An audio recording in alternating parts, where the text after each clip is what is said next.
दीप आगे की चाल के लिए 5 चीजों पर फोकस करिए। अच्छा, मैं आपको 5 पॉइंटर्स दे रहा हूँ और ये 5 पॉइंटर्स आपके लिए सबसे इंपॉर्टेंट है। पॉइंट नंबर 1, कितनी जल्दी और किसकी लीडरशिप में सरकार बनती है।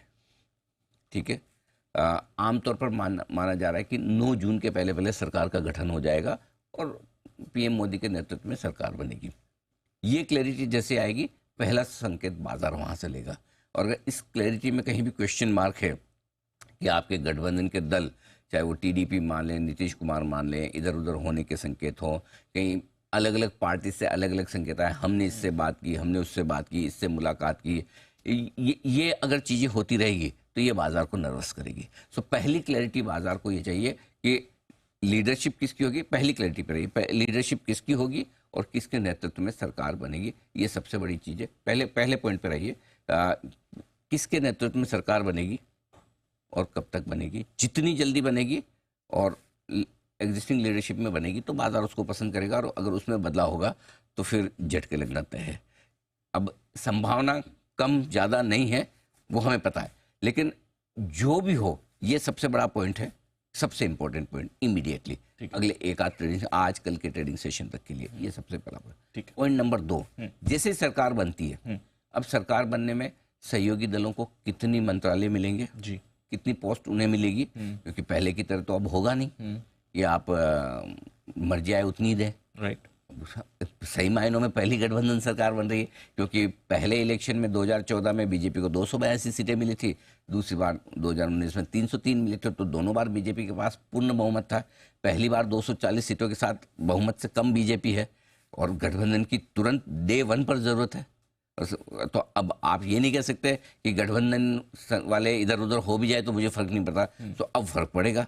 तो अब बार्गेनिंग पावर जो सहयोगी दलों का है वो मजबूत आता दिखेगा। तो अब एक नंबर ऑफ मिनिस्ट्रीज और दूसरे कौन से मलाई मंत्रालय हैं, तो ये जो बड़ी मिनिस्ट्रीज की इच्छा हर एक पार्टी को, देखिए सब बात करते हैं देश सेवा की, वो सब अपनी जगह ठीक है, लेकिन अल्टीमेटली राजनीति में सबको पावर चाहिए जी, और सबको अच्छी मिनिस्ट्रीज चाहिए। बिल्कुल। तो ये मंत्रालय सहयोगी दलों को कितने दिए जाते हैं, ये अगले 5-7 दिनों में जब ये क्लैरिटी आएगी, बाजार उसको दूसरे ट्रिगर के तौर पर लेगा। अगर उसमें बहुत सारे कॉम्प्रोमाइज होते हैं, बहुत सारे इंपॉर्टेंट मिनिस्ट्रीज अगर सहयोगी दलों को दी जाती है, तो मार्केट ये मान के चलेगा कि सरकार थोड़ी बैकफुट पर है। राइट, है ना, कि भाई कॉम्प्रोमाइज तो करना पड़ रहा है। करेक्ट।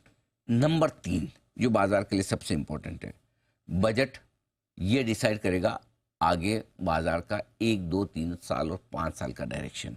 क्यों कि क्या ये बजट पिछले 2 बजट की तरह ही उतना ही मजबूत, उतना ही ग्रोथ ओरिएंटेड, उतना ही कैपेक्स ओरिएंटेड, उतना ही फिस्कल डेफिसिट को काबू में रखने वाला होगा, या फिर अब सरकार को ये लगेगा कि नहीं, थोड़े पॉपुलिस्ट मेजर तो हमें लेने पड़ेंगे। और वो पॉपुलिस्ट मेजर 2 वजह से लेने पड़ सकते हैं, एक इस चुनाव के नतीजों को देखते हुए, और दूसरा सहयोगी दलों के दबाव को देखते हुए।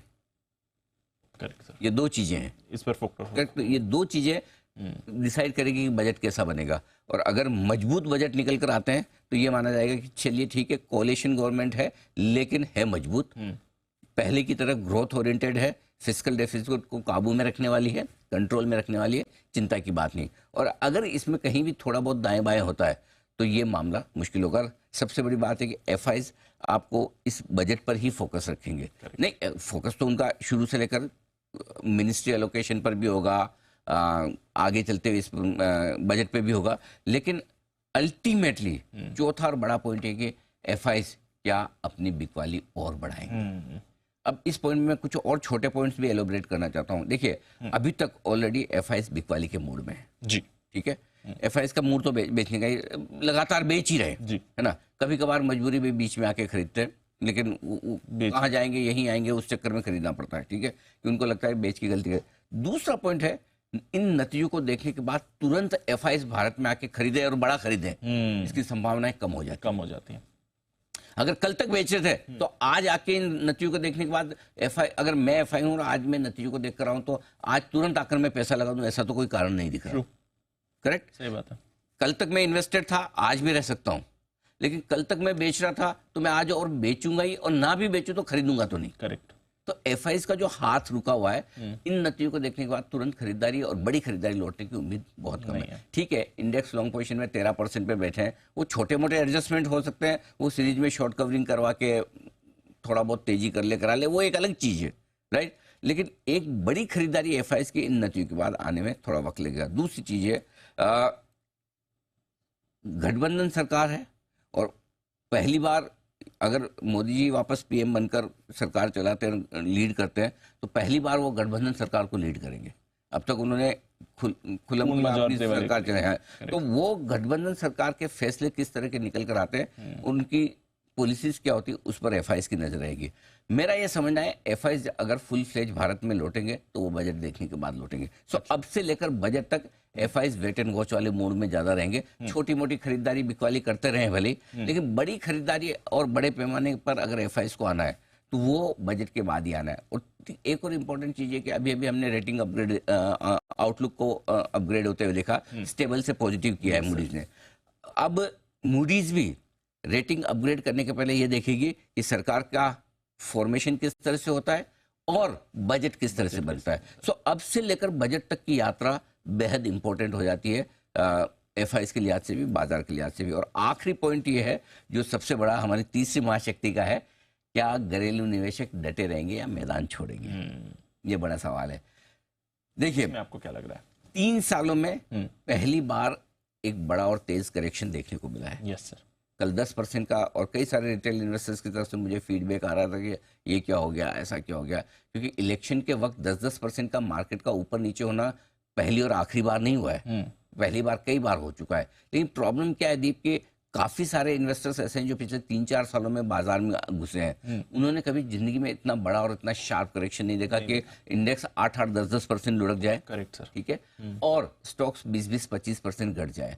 तो 3 सालों का यह पहला बड़ा है। नए ट्रेडर्स और नए इन्वेस्टर्स जो 2020 कोविड के बाद आए, उनका अब लिटमस टेस्ट है, उनकी एक असली परीक्षा है, अग्नि परीक्षा है। और अग्नि परीक्षा ये, क्योंकि अब तक क्या था, अब तक जितनी एफआईज बेची थी, हमारा घरेलू पैसा मजबूत था और वो संभाल रहा था, करेक्ट।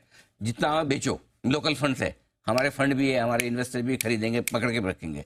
लेकिन अब ये असली टेम्परामेंट इनका टेस्ट होगा। तो अभी तक तो संभाल लिया, अब आगे चलते हुए एसआईपी वाले इन्वेस्टर्स जो 20,000 करोड़ एसआईपी डाल रहे हैं, ये कंटिन्यू रहेगा क्या? ठीक है, और म्यूचुअल फंड में जो पैसा आ रहा है वो आता रहेगा कि नहीं, ये बड़ा सवाल है।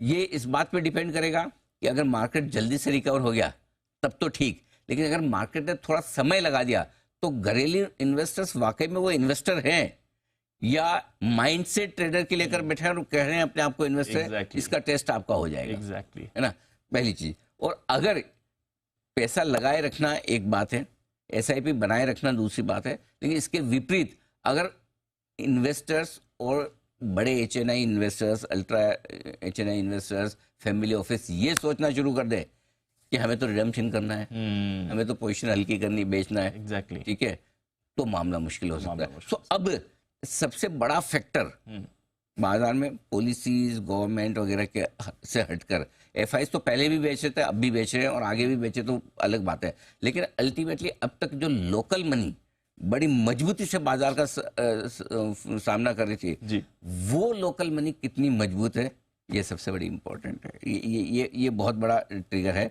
जो दीप मुझे लगता है कि बाजार का डायरेक्शन आगे चलते हुए डिसाइड करेगा। और यहीं पर आपका देखने वाली बात है, टेस्ट होगा कि वाकई में आप कितने दमदार इन्वेस्टर हैं।